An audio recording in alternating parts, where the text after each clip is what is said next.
प्रजा लागी कले प्रजापति सृष्टि, प्रजा लागी इंद्र कले जलवृष्टि, प्रजा लागी उदे रवि शशि तारा, प्रजा लागी बहे शत नदी धारा, प्रजा लागी राज्य प्रजार शासन, जुगे जुगे यह शास्त्रर कथन।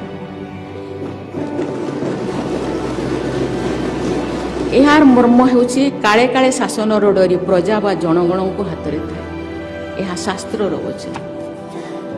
आपण माने जनगणकर प्रतिनिधि, सेमानंकर सेवक, केते आशा भरोसा विश्वास नहीं से माने आपण को हाथ में क्षमता अर्पण कर सेमानंकर आशा पूरण करवा, सेमानंकर स्वप्न को साकार करवा एवं सर्वोपरि सेमानंकर मुहरे हस को उठाइबा आपण मानकर कर्तव्य, आम समस्तंकर कर्तव्य।